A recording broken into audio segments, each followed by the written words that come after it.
mengapa Kanjeng Nabi Ibrahim pada saat itu menyerukan terhadap kaumnya untuk menyembah Allah, untuk ke Ahad? Karena memang keadaan saat itu umat manusia pada menyembah berhala, termasuk keluarganya, ayahnya. Mengapa sekarang saya sampaikan hal ini? Karena keadaan umat manusia pada menyembah duniawiyah. Wis. Mengapa ada di situ?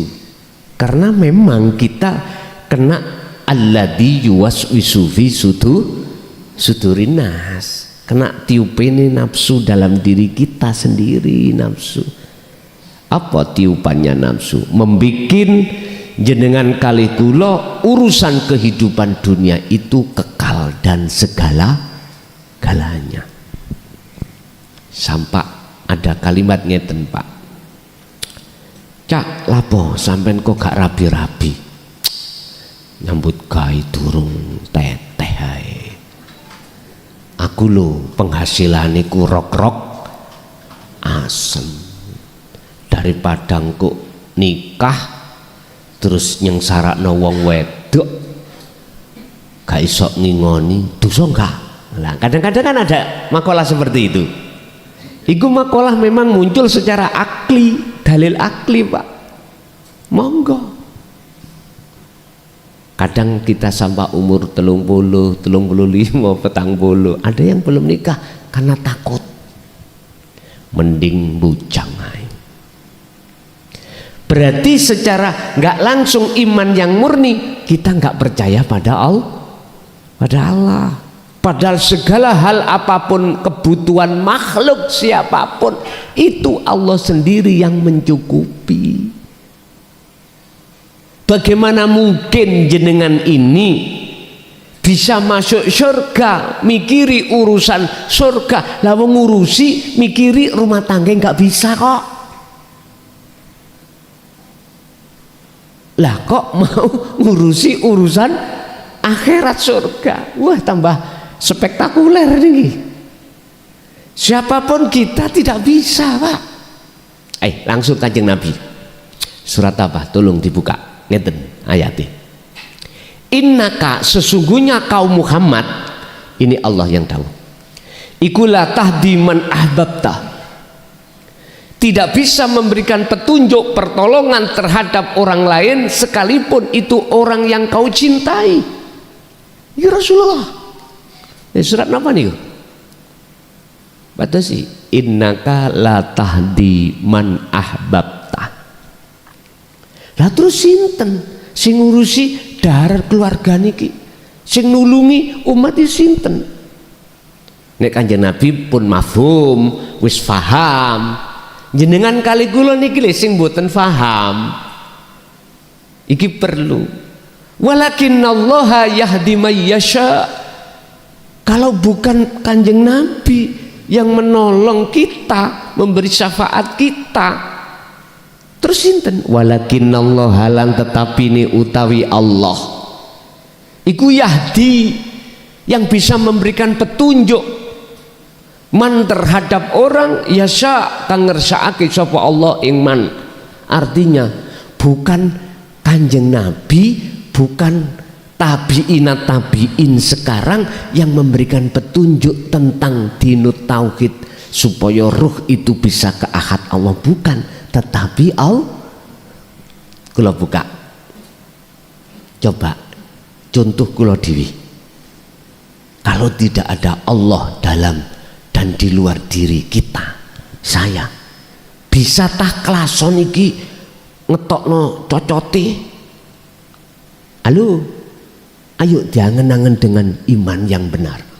Mboten saged, Pak. Sifat saya kalian jenengan itu adalah la haula wala quwata. Iki saya mengambil dari kacamata hakikat, bukan syariat. Lihatlah Allahnya yang aslinya itu yang siapa. Sifat saya itu tidak punya daya upaya untuk berbicara, untuk mengeluarkan fatwa-fatwa, untuk mengeluarkan ayat-ayat Allah. Mboten saged, saya ini nggak bisa, Pak. Wala quwata, dan kekuatan apapun untuk apapun nggak bisa untuk melihat, mendengar, berdiri, rukuk, sujud, nggak punya. Tapi itu terjadi illa billah, semata-mata sumbernya datangnya dari Allah. Lah Allahnya di dalam dan di luar saya, di dalam dan di luar jenengan. Yang mata basyariah ini tidak mampu untuk masuk, tapi harus dengan ainul basirah. Khafitu ala sholawah was sholatil wusta, sholatir roh kembangaken sampai jak madep nang Allah. Maka wakumu lillahi qanitin, jenengan pasti akan menemukan yang namanya sholat yang khusyuk, liqo, ketemu Allah. Syarat yang nomor 2 ketemu Allah, wala yusyrik bi ibadati rabbi ahada. Jelas sudah, jangan dalam hatimu ada iman selain Allah.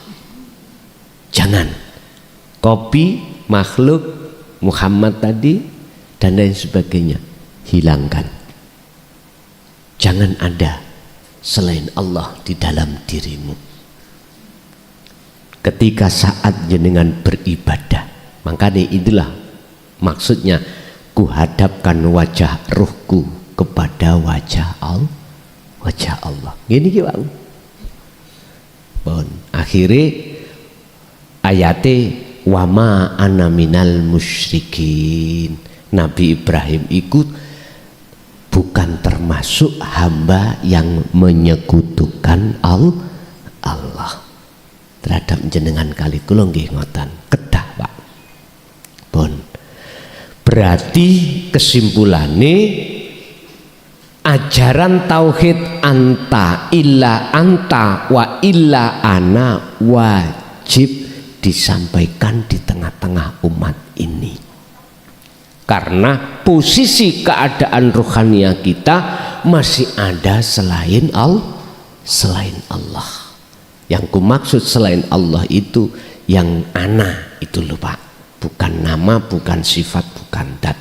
Bahkan di dalam hadits qudsi Allah bersabda, janganlah kau sembah nama, sifat dan datku, tapi sembahlah aku.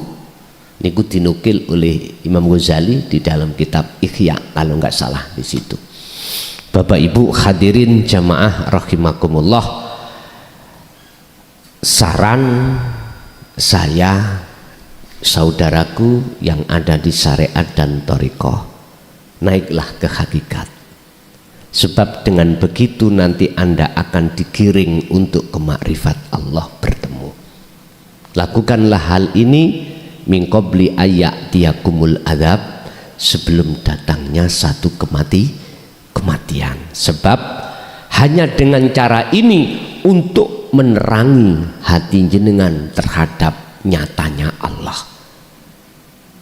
Kalau tidak, selamanya hati kita matanya selalu dalam gelap gulita. Bagaimana Allah mengancam di dalam surah Al-Isra ayat 72 terhadap kita yang masih di dunia ini gelap terhadap Allah.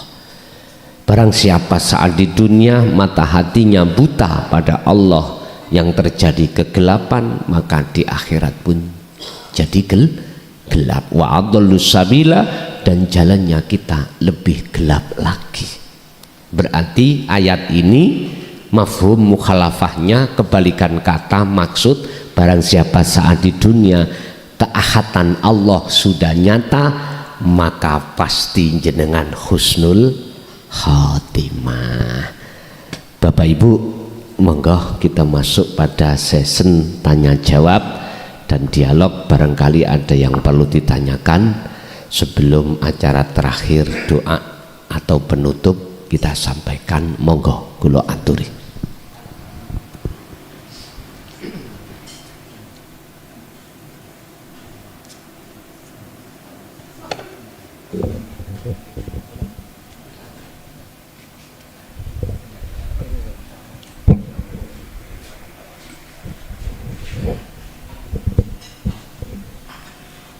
Assalamualaikum warahmatullahi wabarakatuh.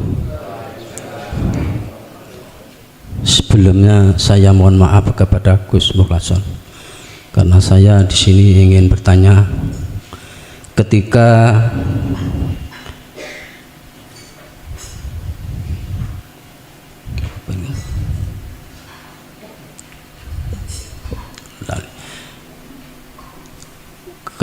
kami masih di muhasafah, karena di muhasafah itu katanya Gus bisa melihat gaibnya makhluk, dan kita masih diberikan pengetahuan di muhasafah untuk mengetahui keadaan orang-orang yang meninggal. Lalu ketika kita mau ingin ke musyahadah, apakah kita hilangkan di saat kita masih di mukasafah total atau gimana? Atau kita miliki hanya sementara, ya hanya untuk hiburan lah atau gimana? Mohon nanti dijelaskan oleh Gus. Demikian, hanya satu saja dari saya. Assalamualaikum warahmatullahi wabarakatuh. Waalaikumsalam warahmatullahi wabarakatuh. Ketika saat Allah memasukkan ruhaniyah jenengan di alam mukasyafah, itu ada dua pelaku dasar yang pada diri kita. Untuk mencapai makom mukasyafah itu tidak harus perlu jenengan itu mengerti tentang tauhid la ilaha illa anta wa ana. Tidak, Pak. Sebab pelaku di dalamnya itu bisa unsurnya dari golongan kita yang masih di illallah dan illahuwa. Tapi nanti beda dengan pelaku yang sebelum dia itu masuk di alam mukasyafah, yang dia itu sudah mempunyai dasar illa anta wa ana. Nanti beda. Bedanya gini, Pak. Kalau kita yang ada di illallah dan illahuwa, ketika saat masuk di dalam alam mukasyafah mesti masih muncul keakuan diri yang tahu. Artinya makhluk-makhluk dalam diri kita, keakuan diri yang tahu, yang memiliki dan lain sebagainya, itu dalam hati kita masih muncul makhluk kita. Niki, nggak sadar dah, nggak sadar. Memang secara syar'i, memang secara dohiriyah kita yang melihat, nggak usah jauh-jauh. Saya bisa melihat tembok, keakuanku. Gak mungkin saya tahu sebab ditaukan Allah, nggak ada, nggak ada. Mesti sifat ilmu kan sifat wajib Allah, termasuk di dalam sifat ma'ani, ada kudrat, irodat, ilmu, hayat, sama, basor, kalam. Ini kan sifat wajib Allah. Ini baju Allah tak rampas. Inilah potret tabiat kita ketika di alam mukasyafah. Kita itu hanya mengenal tauhid illallah dan illahuwa. Dan aku ya pernah ngalami ngoten. Makanya saya katakan saya juga korban, Pak. Dan ini proses. Mungkin kalau boleh saya cerita spektakuler lah. Mungkin jenengan eling zaman tahun 2000 atau sebelum tahun 2000, kiwa tengene 2000 ya. Kebanyakan manusia ketika saat kebulet utang larinya kemana? Togen. Gitu. Mengapa saya berani mengatakan ini? Karena fakta dihadapkan Allah terhadap diri saya.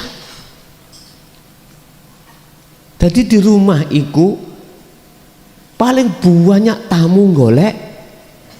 Lah bagaimana Pak, besok apa yang Allah keluarkan takdiri saiki digelar. Si coba. Nek cara bahasa umum ya enak Pak. Lah ngoten nggih. Bahasa nafsu sifat basariah kita, siapa yang tidak kepingin tahu sesuatu yang akan Aku yakin sifat manusiawiyah basariah semua ingin tahu, suka itu Pak, suka banget lah ngoten nggih. Jadi sampean iki umpama pengin tuku apa butuh gampang itu. Lalu sing kaya ngono wis mohon maaf. Makanya saya katakan saya itu mantan pendosa terhadap Allah. Mantan pendosa. Cara kula niku mantan musyrikin. Ngoten lho Pak, wis ngoten mawon. Lah saya katakan musyrikin, segala hal apapun di situ kita akui, baju Allah kita rampas. Makanya ada makom mukhadharah, ada makom mukasyafah, ada makom musyahadah. Lah ini mukhadharah, mukasyafah ini masih punya bau syirik pada Allah, maka harus kita lewati. Lah dari pertanyaan tadi, apakah untuk mencapai makom musyahadah itu harus ditinggalkan total? Tak urai sik golongan yang nomor 2. Golongan nomor 2 ini golongan yang tidak hanya paham atau tidak paham tentang la ilaha illallah dan huwa, tetapi dia sudah ada bekal kepahaman illa anta wa ana. Berangkatlah dia kholwat. Lah ketika dia kholwat untuk mencapai makom musyahadah, makom liqo ketemu Allah, tidak harus Allah itu mengetahukan terhadap si A di dalam alam muka syafah, tidak harus. Tapi bisa jadi iya. Kita nggak punya hak untuk memilih dan meminta terhadap alam di dalam muka syafah. Manakala dia dikasih atau diperlihatkan Allah alam mukasyafah atau dikantili alam mukasyafah, berarti dia punya karomah. Sekali lagi tujuan beliau itu di musyahadah. Tergantung jenengan ini tertipu dengan ujian Allah lewat nafsu dalam diri kita apa enggak. Wa yabghunaha aiwaja. Nafsu nanti akan berupaya untuk membegal jenengan, mengalihkan tujuan jenengan. Kalau jenengan membawa selalu pesan dari guru akhirat jenengan, apa ya guru akhirat yang dipesankan? Cuman satu Pak, cuman satu, naik-naik ke puncak gunung tinggi-tinggi sekali, kiri kanan delok entok ae, kulihat saja karena banyak pohon cemara, indah banget Pak. Jenengan dimasukkan surga, diketahukan alam surga, jenengan ditemukan para malaikat, ditemukan para nabi. Sinten sing gak seneng lah ngoten nggih? Sawenang. Padahal iku sik makhluk. Sebetulnya ini seneng bagi mereka yang masih membawa tauhid illallah dan illahua. Tapi bagi jenengan yang sudah anta menuju ana, biasa-biasa saja, sebab podo-podo makhluk. Tapi nek dipandang dari sisi syariat spektakuler niku jarang-jarang Pak terjadi. Lah ngoten nggih. Makanya kula sanjang nek jenengan iki pelaku kholwat kemusyahadah kok iya dihampirno ni alam lahut ketemu Kanjeng Nabi jenengan tekok.